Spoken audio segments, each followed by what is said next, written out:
All right. Good afternoon, Corona Daze Professional Development Group. It's me, Danette Edwards, and I'm here with Shana Lebowitz Gaynor from the Business Insider. And you know, we've all been waiting to host her here. Today, she's going to hold a Q&A.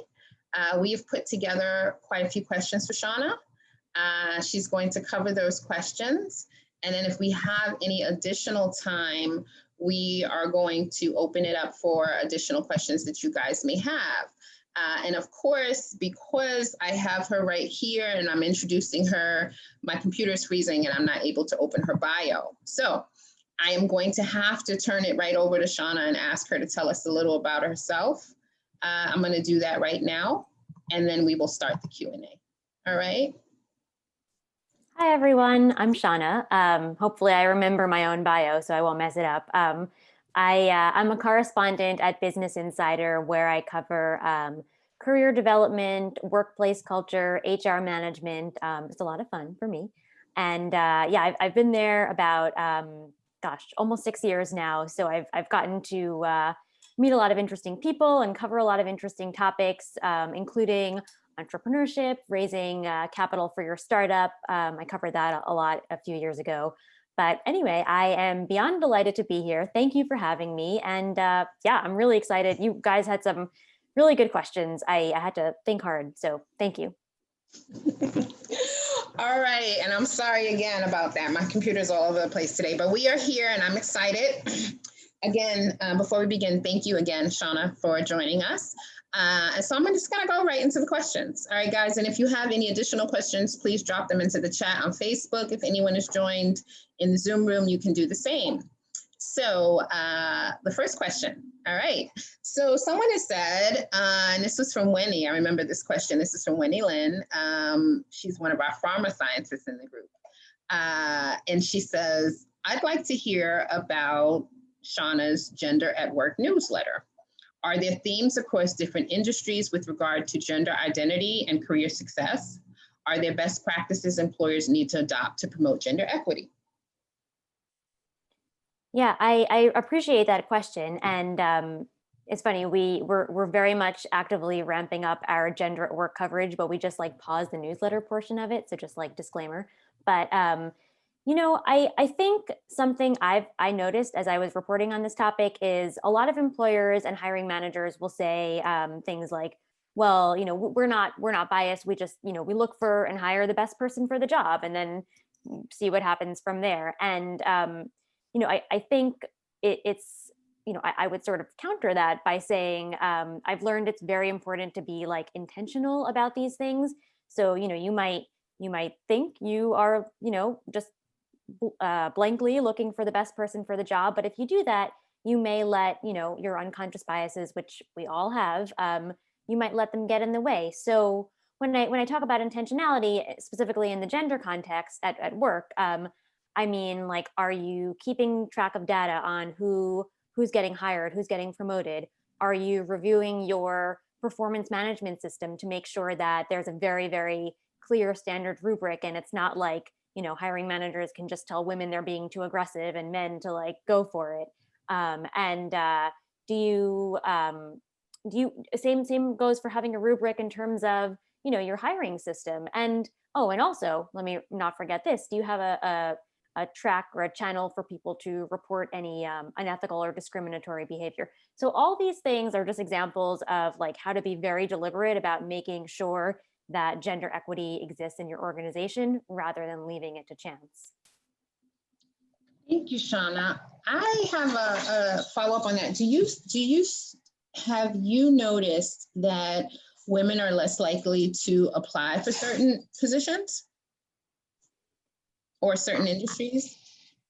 Yeah, I mean, I think that they are. I don't offhand have the data. What I will say, I remember reading a few years ago, I think, this fascinating article in the Harvard Business Review about research that found, you know, women often don't apply for jobs, you know, compared to how often men apply if they're not 100% qualified. And it's not because, or the research found, it's not because they're like, oh, I'm not qualified for this. I don't feel good. I better not apply. it's actually because they don't want to waste their time. And I just thought that was like kind of eye-opening. I mean, I don't know if that applies always across the board, but it's a cool finding. Yeah, that is interesting. All right, I'm going to go on to question number 2. Thank you for that, Shawna. I'd love to know what Shawna thinks about networking with people who are highly influential. If she has any tips on how to get to know people that might be hard to access without seeming like it's advantageous. Yeah, networking is so important for anyone developing their career in any industry. But it's also really hard, and it can seem kind of mysterious. Like, how am I going to get this fancy person to talk to me? I know I've struggled with that. Pretty much every career, guru I've spoken to has said that when you reach out to this person, it's probably going to be in an email or a LinkedIn message or something. Be very, very clear about what you are asking for, like what you want. So you don't want to say like, hey, would love to pick your brain sometime, like, great. But what you do want to say is like, I am an aspiring architect or whatever it is. I know that you've been in the industry for 20 years. I would love to get on a 15-minute phone call and find out how you got your start, as specific as possible. So they know like, do I have 15 minutes next week or not? The other thing, I love this. I got it from a woman, Jenny Blake. She used to work at Google. I see Danette knows her.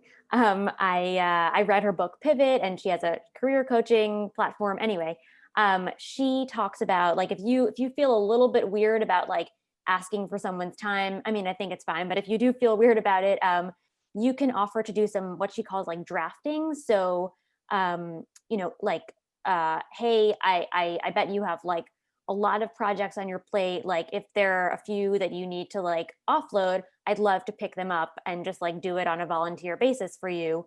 That way you get the stellar experience and they get some like free labor. So win-win. That is a good suggestion. All right. I love Jenny Blake, by the way. Me too. Have you met her yet? I met her once when she came to our BI office. She's a nice person. Okay. I'd like to know the top 10 side hustles that can be lucrative and done from home. And before you answer that, is that a possible is that a possible Business Insider article coming soon, or have you guys done one already on that? Funny you should ask. I had to consult my colleague Wang Chung on this one. She covers side hustles and that sort of thing all the time, and has actually published a few articles on this. Excuse me, which I am happy to share. We can do an email or something, and I'll give you the discounted code so you can actually read them because they're behind the paywall. So we can take care of that. But yeah, so I guess I didn't write down 10 here. I just wrote down like 3 or 4, but some of the most lucrative and like becoming even more lucrative side hustles, graphic design, freelance writing, and then e-commerce. So like selling things on Poshmark or other platforms like that. Those are, I wouldn't say they're easy, but you can certainly do them from home. And it's, they don't take like, you don't have to go to school for like 20 years to learn how to do it. So I think they're like it's a cool opportunity. Yeah. And guys, we have so many creative writers in the group. We have quite a few writers in the group. So this is good information. Yes, please share those articles, and I will post some information from them in the group. Thank Awesome. you. All right, least lucrative side hustles, the ones we should stay away from. You have any there? So again, I had to consult Wang, who's the expert on this. She says, I took some notes here. So she doesn't think that there are any ones you should like absolutely avoid, but she wants people to know some side hustles you are like selling basically yourself and your expertise, and like let's say you are an expert in marketing, so now you're a marketing consultant. That might require less of a money or like a financial investment than if you're working with a manufacturer and you're sending like t-shirts or custom mugs. These are Wang's examples. Then it's a little more of like a financial investment. So that's just like something to be aware of when you're thinking of like what might be a good fit for you at this time. Yeah, that makes sense. That definitely makes sense. I mean, not even just the financial investment, but even the time. If you're selling product versus I'm selling something I know in my head, like my own intellectual ability, you know? Exactly. Yeah. It's different. Yes. All right. So, best online courses for self development, example, Skillshare. I mean, we hear a lot about this in our group. Most of our presenters talk about this, but I know where they're going with this question in terms of which are the best, which ones are really, really good. Yeah.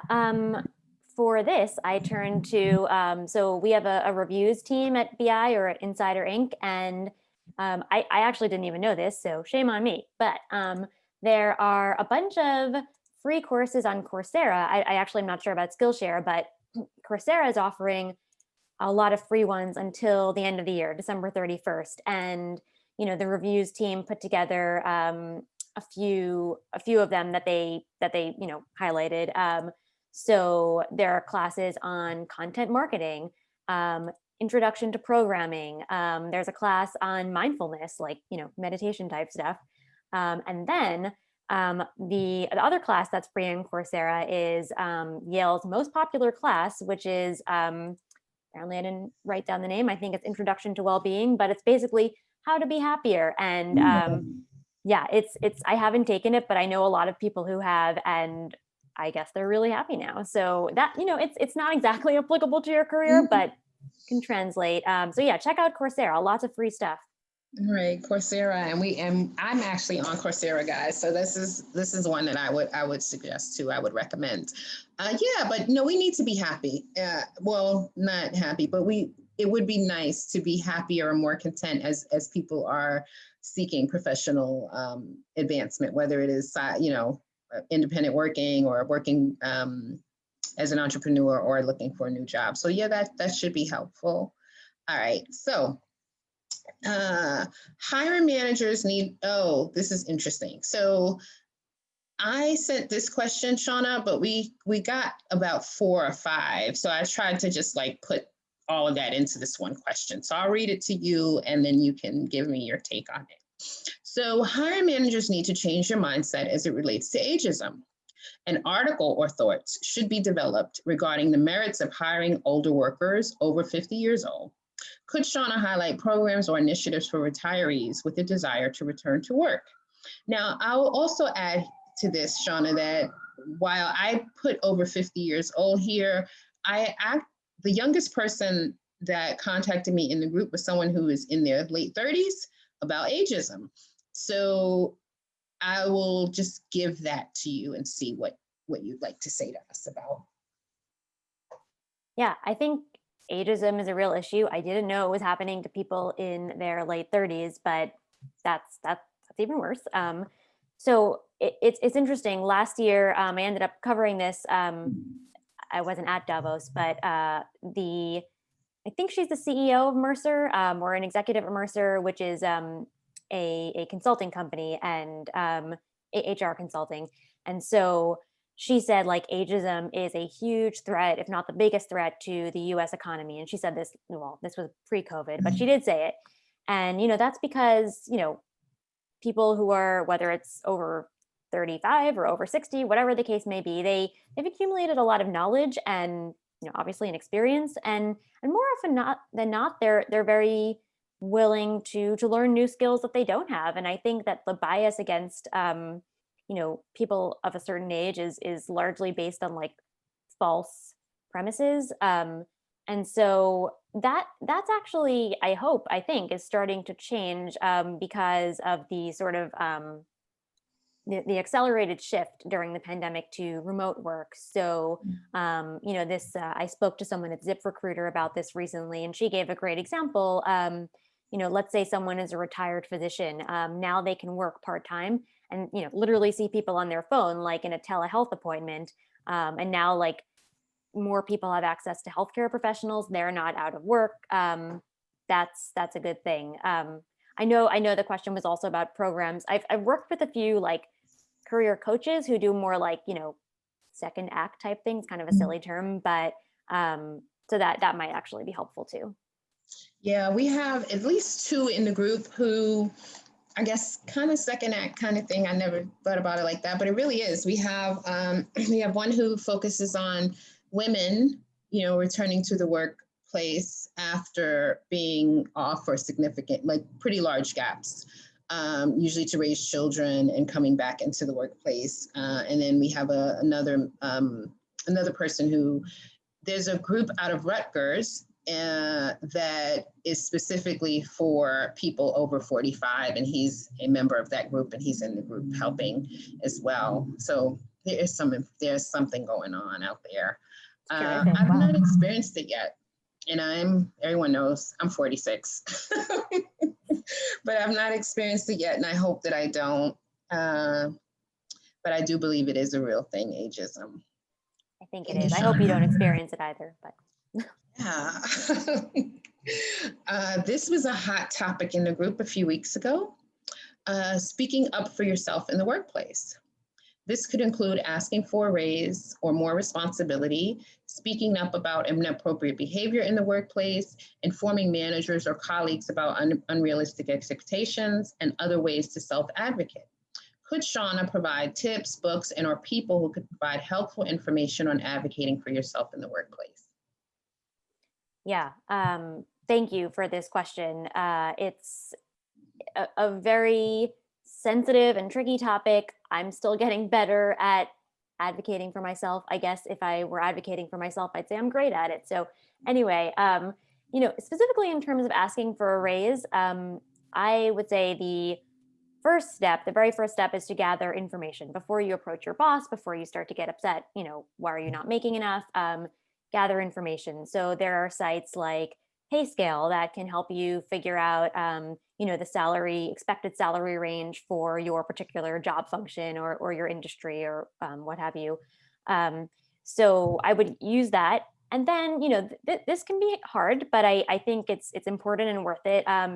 You can actually ask people in your field, at your company or not, to share their salaries with you. And this doesn't have to be like, hey, like, tell me how much money you make. It can be, I'm doing some research into my own career development. I'm maybe a little concerned. I'd love, I really respect you, and I'd love to hear, what do you think, like, a person in our field or our job function, like, what's the range I should be making? So anyway, that was a long-winded way of saying, gather information, and really this is, this applies to asking for a raise, asking for a promotion, a different opportunity.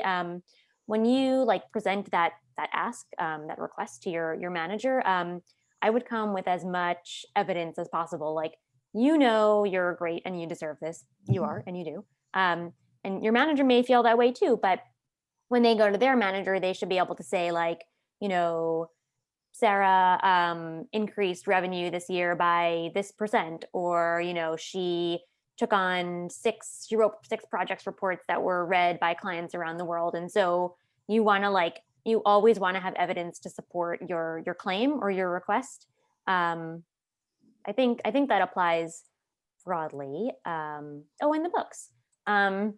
Yes, in terms of negotiation, which I think Danette was telling me this group talked about recently, there is a popular book by Chris Voss, who is a former FBI hostage negotiator, actually. And he wrote a book called Never Split the Difference. So the guy knows what he's talking about. Yeah. There's also Negotiating the Non-Negotiable by Daniel Shapiro, who does negotiation stuff at Harvard. I can throw a few more books afterward in an email that I love and have found useful, if that's helpful. Okay. And what about in other areas? So not salary, but things which I think come up more often than salary. So informing managers or colleagues about unrealistic expectations or other ways to self-advocate, maybe even inappropriate behavior. Anything on those? Yeah, I mean, I think maybe putting inappropriate behavior aside, I'll definitely address that in a second, but I think you always do want to take the perspective of the organization. Like, if you're saying, let's say, there are unrealistic expectations, or what was the other? Just advocating, what was it, Danette? Oh, just being ways, other ways to just self-advocate for yourself. Sorry. Yeah. No, I think you've got to take the perspective of the organization. So let's say, your manager is expecting you to like do like 27 hours of work every day. Instead of saying like, oh my God, I can't get this done. You've given me too much work. I can't do it. Maybe you feel that way, but you could say like, I really want to do a good job on these two projects because I know that they're key to, the organization's key objectives this quarter or whatever the case may be. And because I want to do such a good job, it's going to take me a, a significant amount of this much time and this much energy to complete those projects. Therefore, like, I think I need to push off these other two projects, or even ask your manager, like, I've got these four projects, which two would you recommend focusing on in order to like add the most value to our team and to our company? um, and in terms of addressing inappropriate behavior, that's a really hard thing. And I think a lot of people, I know a lot of people perceive their HR departments as working for and defending their employer, not them. The good news is, a bunch more companies lately, not only are they more like watching their backs on this, but yeah, there are apps like Bravely, for example, where it so you can only use it if your employer is a client, but basically like you can talk to a professional who doesn't work for your company, they work for Bravely, and report the issue, whether it's harassment or discriminatory behavior. You can report the issue and they will help you like handle it if you don't want to like approach HR directly. So more companies are open to that. And I think that's going to become a growing trend, I think, and I hope. Thank you, Shawna. So this next question is, US-based companies that hire employees for remote positions outside of the US. This would include US citizens working remotely outside of the country. So this question, of course, has come up because of the pandemic and because people want to leave the country and work remote. So do you know about companies who are allowing their employees to live outside of the country and still work, or that hire employees out of the country? We had a couple of presentations on this too, people who are living outside of the country and working. That's great. I need to watch those presentations in case I need to escape. But I think certainly, even without naming specific companies, like many more companies are open to this than they were even a few months ago, just because of the pandemic and the remote work shift. Two companies that were doing this well before the pandemic are Basecamp and Buffer. They're both tech companies. So Buffer is actually an interesting company. They're kind of, I guess, progressive. Like they publish everyone's salaries publicly, and so they're interesting. But yeah, they like everyone there is remote. You can literally live and work anywhere you want. If you actually look on Flex Jobs, which is a job site, I'm sure a lot of people here have used it and know it. But they will always highlight like the companies where you can work part-time, flexible schedules, work remotely. They are a remote company also, Flex Jobs, but they're a really good resource. I've used them in the past. I love it. Okay, guys, you have some good stuff to look into. Thank you, Shawna. All right. So I guess along the same lines, work from home trends. What companies, or I guess this would be better as industries, are moving to permanent or 100% work from home, if any? I think the short answer is the tech industry. They're generally like ahead of the curve, at least in terms of like, workplace trends like this. I'm pretty sure Microsoft, Twitter, Google, they've all announced that if it's not that the employees can work indefinitely, it's they can work from home for like a really extended time period. So yeah, the tech companies seem to, part of it might be like a PR thing, maybe they want to look like they're progressive. And part of it might just be like, they know that the best talent isn't just in Silicon Valley. So they want to, reap those benefits. And I just wrote something else here. Oh, I think, even industries like education, that's disruption is kind of disruption is a silly term, but it's getting a little bit disrupted, like you can tutor a student in another country basically. And that really wasn't happening as much before. So that's like more open to remote workers now. Yeah, no, I think disruption was not a silly term. As someone who, I was never an educator, but I ran charter schools for 12 years. Yes, it is a disruption. Okay, I'm glad I got that wasn't a bad term at all. Thank you, Shawna. All right, so getting positions in Silicon Valley without having a technical degree or degree at all. What kind of positions can someone get, and how can you go about finding these positions? So I think companies, even before the pandemic, which of course changed everything, I think even before that, companies were more open to people without traditional educational or career backgrounds. Again, before the pandemic, I spoke to a talent exec at Google, and she says that she really encourages hiring managers and pushes them to look at skills versus credentials. So like, do you know how to code or something, like, versus did you go to Harvard and learn to code there? Which I think is a great shift. The other thing that was underway before the pandemic, and I think it bodes well for people who are thinking like, how can I get a job in this field without like a specific, degree, is that companies and hiring managers are really prioritizing adaptability, which really, means, are you willing and able to learn, to grow, to develop over time? Because if you are, like, they can teach you. I mean, the skills that you'll need on your job are changing so fast anyway, it almost doesn't matter if you have them. If you're willing, if you're like game to learn, they can teach you on the job. Like, they just want people with good values who are like, have that mindset. So that's actually more important. Yeah. Interesting. Thank you, Shana. Interesting. Like, there was a time, like, I'm older than almost most of the people in the group. There was a time when people said, oh, you want a college graduate because it tells you that they're a critical thinker and they can learn, and, you can train them. But then we learn that, just because someone has a degree doesn't mean that they're a critical thinker, right? Does not mean that they can work well independently. Doesn't mean it wasn't a good indicator of the way a person would work, right? And so now that we've moved on to some companies, I'm glad that places like Google and Facebook are now saying this.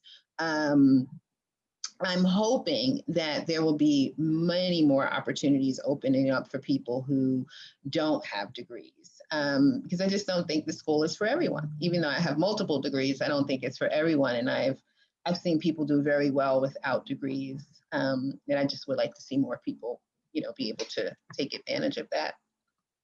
For sure. I mean, as you said, you have a bunch of degrees, but most people, I forgot the exact stats. I think most people in the US do not have a degree, or at least, yeah. So there you go. Yep. All right. And then just a little information on that. So we have a Google recruiter coming into the group next month, I think December 3rd.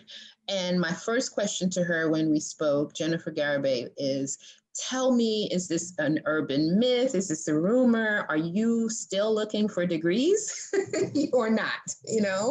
And she confirmed just what you said, that they are looking for the experience, and they're looking to see if your resume demonstrates that you have been able to be trained. And I guess they can see that, like someone who is teachable, I guess they can see that through your progression on the resume. Maybe there's some ways that they're looking for that, but that they equate your experience for applicable years of school, So no, they're not.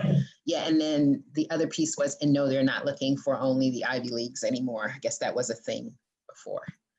Great. I'm glad to hear that. Yes. Yeah, like I have a cousin. I would love to have him come talk, but he's like a typical Googler. You know, he's at Google. He went to Yale. Like I'm like, I don't think I want you coming to talk to us. You are everything I'm telling everybody you don't need to have to be successful. I'm sure he appreciated knowing that you're everything we don't want. Guys, so like, I don't want you to scare our members. But okay, so networking for BIPOC individuals. What can BIPOC individuals do to increase access to influential people and expand their networks? I'm very grateful to whoever asked this question, because I think it's a very important and valuable topic. You know, I will start by saying that, you know, it's wrong. It shouldn't be different. Networking shouldn't be different for different people. Like, you know, people shouldn't get different responses based on like who they are when they reach out to someone for a networking request. But bias, implicit bias, racism, even that exists in most of the world, unfortunately, and that's a real thing. So people are going to get different responses to their networking outreach. And I think, you know, the best thing I can say based on my, you know, reporting experience and what I've learned is, like, if you get dismissed, or, you know, someone acts in a way to you that you don't like in terms of like interacting professionally or networking, you don't have to, like, you're not obligated to sort of respond with grace. But if you feel like you can, you know, think about, maybe they're trying in a bad way to like protect their time. Like, think as kindly as you can about what they might be trying to protect themselves from. And you can even say, again, if you feel like you're up to it, like, you can even say to someone who maybe is dismissive to you, like, I see you don't have time to talk to me. These are some ideas I have. These are insights I have on your industry. You know, I've come up with like these 5 points based on my research and my experience. Here you go. Like, read them through. I'm happy to discuss. I'd love to help. You know, let me know what you think. So that way you've put what you've told them how you can help. Now the ball is kind of like in their court. That's the advice I've got. Okay. All right. So I have our final, thank you for that, Shawna. And it's interesting, I'll just say on that question, because there's a lot there in this question, the networking for BIPOC individuals. And part of it is a lot of, and I'm speaking because I am a Black woman, the narrative we were given for the most part is, you show up and you do your best and everything else will be okay. And part of that narrative was not the importance of networking, right? It's just not something that we were told, most of us, right? And so if you don't know that something is important, you don't do it, you know, like, you know better, you do better. And so many people, and this has been echoed time and time again in the group by our presenters and our members, you know, maybe 10 years into their career, 12 years into their career, they were waiting for employers to recognize them or waiting for promotions and waiting for these good things to happen to them based on their work. And saw people who knew how to network, right, do better than them. Whether those people were people that looked like them or people that didn't look like them, that's not even a question, right? That's not even in the equation. There's so many of us who just did not know that networking is important. And it is something that we should be doing straight from high school, college, you know, your first job, and continuing on. And so now, you know, being 10 years into your career, or 15 or 20, some people are, and now realizing, especially because of this pandemic, that you really need a strong network, you know? So we are working continuously in this group to teach people how to network, to be a place where we're trying to build this network of people who we can lean on one another, right? So they're not always hard ass, but sometimes you just need some advice, and it would be nice to lean on someone in your network. But if you don't have a network, you can't, you know? So yeah, we're working on that. It's a really excellent point about, you know, the importance of networking, even though no one told anyone about it. Yeah, it's like, and then a lot of people from different cultures too.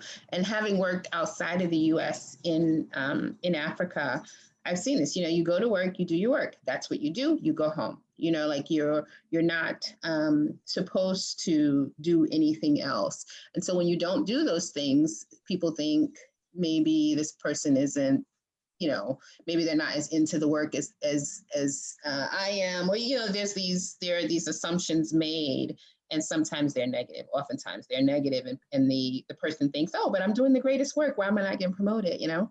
Anyway, but we could go on that one. Yeah, we could. So I will stop. I won't say anything else. Oh, no, I mean, you could. It's just like, but yes. So, all right, I'll go to this one. So, top ways BIPOC people access venture capital funds for startups.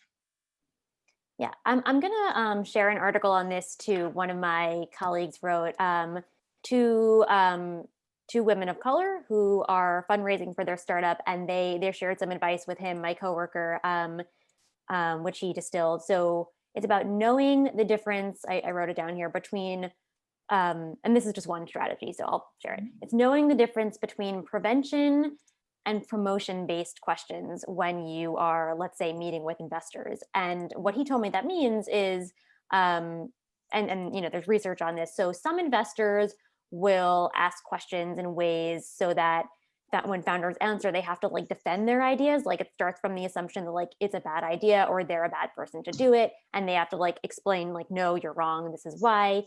Versus other investors will ask questions, or same investors will ask different questions in ways that start from the premise of like, this is a good idea, let's explore the potential of it. Like, can I ask you more about like where you see this going or how you're going to scale? And so you know, the women who were interviewed said like it's been important to them to figure out, to like distinguish between those two types of questions and different types of investors, to know who they want to work with and even how they should respond.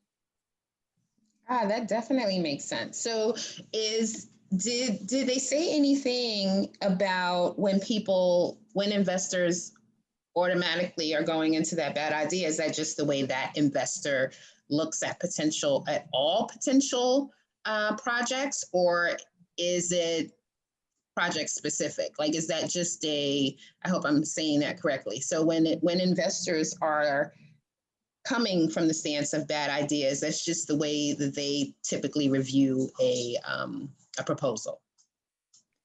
I'm gonna have to read the article again. I'll have to. Okay, send me the article. I will, but it's a really right?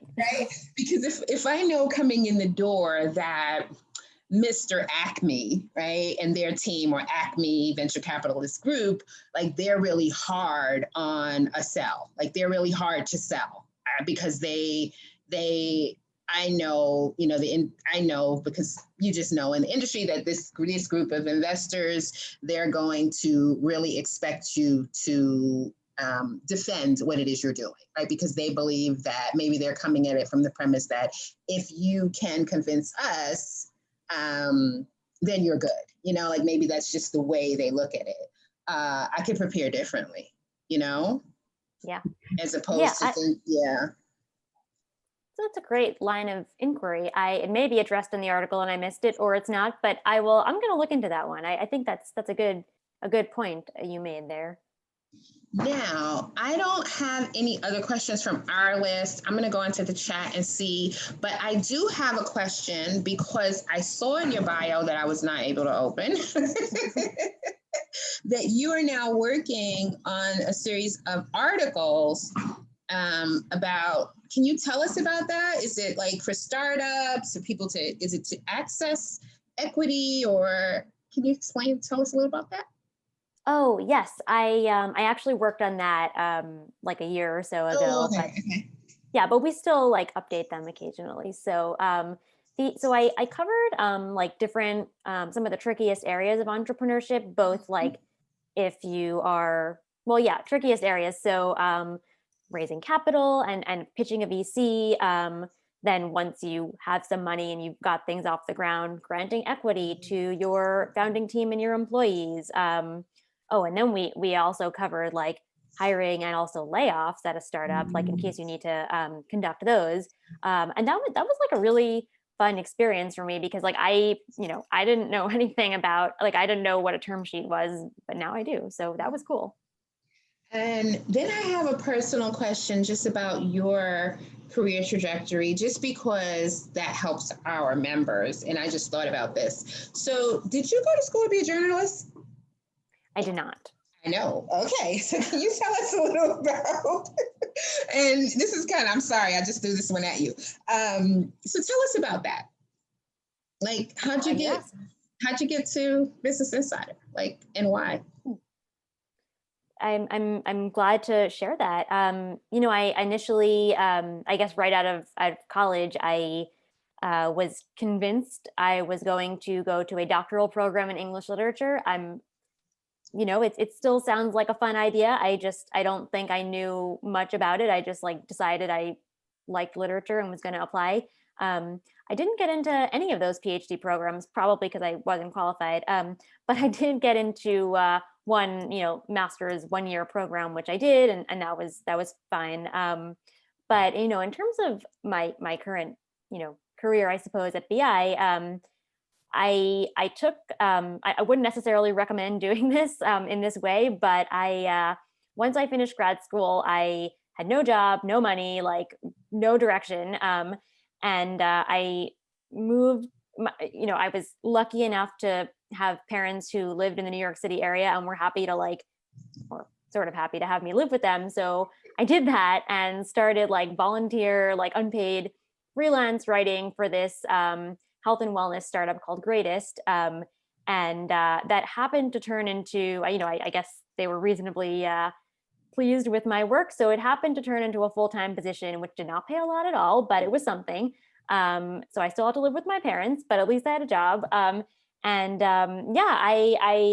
I did that. And from there, I went to another startup called LearnVest. Then I ended up at BI, which was my first real like newsroom. And, it's the greatest, really, not just saying this in case my bosses are listening, greatest job I've ever had. I love writing and reporting. So it's been great. Wow. And then I'll ask a follow-up on that one. How much of that that journey, how much of that had to do with who you knew? I think that, well, the most recent move that I made to BI, I guess recent, 6 years ago, that actually happened because I had a coworker from that first job at Greatest. We had both since left, and I was at another company, didn't really like it, was trying to make a move. And she knew another former coworker from another job who worked at BI and was like, hey, I know they're looking for someone. So I applied, ended up getting a different job at the same company. But yes, that was exactly the power of networking. Yeah, I love it. I love it. I just wanted to demonstrate that because there's almost no one who's come into the group, even if they are an entrepreneur, who has said that who they knew didn't help them in some way, even if it was something very, very, on the surface seemed like nothing, right? Like not much of anything, but that person saying, hey, look at this, or take a look at that, or, contact this person, if they step back, if they didn't do that, they wouldn't be where they are now, or maybe they would be, but it wouldn't have gone that way. All right. Yeah. So guys, if you have anything, please drop it in the chat. I have a bunch of thanks for you, Shawna. Thank you for your expertise. Thank you for being here. So, all right. So thank you guys. So guys, I'm starting my questions. So you have 2 questions, and then before my third, you have to drop anything if you need anything. Sorry, looking at my phone to see if they drop anything. All right. So my first question, Shawna, is that we here at Corona-Based Professional Development Group, we founded in response to record unemployment and underemployment stemming from the coronavirus. pandemic. And we service primarily people from marginalized groups and BIPOC individuals. And so I'd like to ask you, have you ever been in a situation where you've been marginalized, or if you've been marginalized? If you can share that with us. Sure. I mentioned to Danette, or I wrote to her at some point, I mentioned this. I don't know if this is like the standard definition of marginalized. It's probably not, but I'll share it anyway. At one job that I have held, I was not really doing so well. I wasn't, my performance evaluations were not good, and there may have been a number of reasons for that. I think the primary one is that I'm not naturally inclined to take control and tell people what to do and make decisions without having someone check to make sure I'm doing the right thing. Especially earlier in my career, I was not good at that. And since it was an almost editor position, my manager really was getting upset and frustrated with me. I was asking too many. She said I was asking too many questions and not taking initiative that she would have liked to see. And so I guess I'm thinking of it as marginalized because it's I think we see, leaders and certainly people in editors, as people take charge, not afraid to say what they think. And if you're not like that, it can be hard. I do think that it is a form of marginalization. So a lot of times I think marginalization comes with anytime someone is making some assumptions, right? And so your boss was making this assumption that you couldn't do well at these other things. I'm sure you were doing well in these other areas because you weren't someone who was willing to, be more aggressive with your, the writers. So anytime there are these assumptions, I think they lead to marginalization. You're making some assumptions about some person or a group of people, right? And then, of course, now the textbook definition always says a group of people.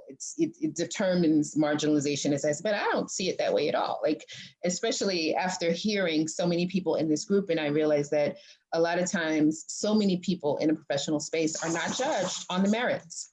They're not judged on what they're able to do, what they're capable of doing. They're judged on what people assume, some negative assumptions that people have made about them. So guys, we asked that question because if Shawna has been in that kind of a position where she felt like she wasn't being heard, and she was marginalized, and now she is a successful correspondent for the Business Insider, where she says it's her best job ever. She loves her workplace. That you too, if you're feeling like you're marginalized, hoping that you can take some encouragement from what Shawna has shared with us today. All right, so my next question, and my favorite, guys, this is my favorite question, is if you could go back to Shawna, who was living with her parents after grad school, and tap her on the shoulder and tell her some advice about something that would make her career journey better or easier, what would you tell her? So many things, honestly. But if I had to just pick one, I think that I would like to tell myself, my younger self, to be more open to different ways of having a career. And I know that sounds kind of vague, but I used to, for example, read the New Yorker and, similar types of stories. And I'm it was almost like New Yorker or bust. If I can't get a job, and I think Business Insider is just as great at the New Yorker, I'll say that. But thank you. But I think unless I was like a top hotshot feature writer, that's what I wanted to do and be such a beautiful, articulate writer. And, it quickly became clear that I might not achieve that, at least not right away. And I think that was a little disheartening and disappointing. But I think that there are many ways to be a writer, to be a professional. Like it doesn't just have to be the New Yorker. If you're telling stories and contributing to people's lives, making them think differently, like that's a huge thing. And I would tell myself, like, think of how you can do that. There's not just like one job where you can do that. Yeah, I love it. I love it. Thank you. That is my favorite question. I always get some good insight from what everyone will tell their younger self. All right, guys, let me see if we have anything. And then if not, and there's always a lag on Facebook. This is why I would like you guys to come into the Zooms, but everyone loves Facebook. All right, so I don't have anything. So my final question, and Shawna, thank you so much for giving us your time. I'm trying to keep it right at an hour so that I'm not taking all of your time. I know you're very busy, but I truly appreciate you. Thank you, Danette. It's been a real pleasure today. Yeah, what you're doing is how we get everything. Everyone comes into this group for free and they just give us, what they have. And we appreciate it. We appreciate it dearly. Some people will definitely reach out to you to follow you and connect with you on LinkedIn. They will. Awesome. They always do. Okay. Great. All right. So my final question is, if we had one takeaway from today, from the questions, or if there's anything that you just noticed or anything you just like to leave with us today, what would that be? I think this applies to everyone in the group or everyone listening today, and also just like everyone or every professional in general. The labor market is in a really pretty bad place right now. Like a lot of people are struggling in their careers. They're unemployed, they're in a job they don't like, they're looking for a job, whatever the case may be. So if you're in that position, like even if the economy were doing better and you were in that position still, like it's okay to be confused, to feel lost, to feel down on yourself. Like that's okay. Like, if you can sort of validate those feelings and those experiences for yourself, I think that's valuable. And I would also remind yourself on occasion, like it's also okay to ask for help. People like to be helpful. Like if someone helps you get a job, they feel great about themselves, or if they just give you advice, feel great about themselves. So certainly don't be embarrassed. Don't be ashamed to say like, can you give me some thoughts, some feedback on this? Because everyone's been there. Thank you. That is a reoccurring theme about asking for help. I think many of us don't ask for help. There's some type of shame associated with having to ask for help, or even sometimes asking questions. Like you don't ask the questions, maybe because you had a boss, like your old boss, who said you're asking too many questions. So thank you for sharing that in terms of asking for help, because we still have it in the group sometimes where people will come to me and ask me, but they wouldn't reach out to you, Shawna, right? So and it does not because you're the Business Insider correspondent, but they would not, definitely, of course, because you're the business now. But I mean, just anyone who presents, like they'll say, oh, I like what Shawna did, and I'd really like to know more about that article about the VCs. And I'm like, oh, about her series? Okay, reach out to her. No, but these are my questions, and they actually want me to send those questions to you. And I say, no, what I will do is I'll put the two of you together, and then you can go from there. So yeah, I do appreciate you saying that, sharing that. And guys, I hope you receive that there are people who like to be helpful out there. Again, thank you. We're at 5:27, so we have done less than an hour. I appreciate you, Shawna. You are welcome to come back if you ever just like to talk to us about anything at all. And just thank you. I appreciate you. Well, thank you, Danette, and thank you everyone for having me. I feel like I learned a lot, and I think I will come back just to hear other folks who are presenting who are much wiser than I am. So thank you. All right, Shawna. Have a good evening. Bye. Thank you. Bye.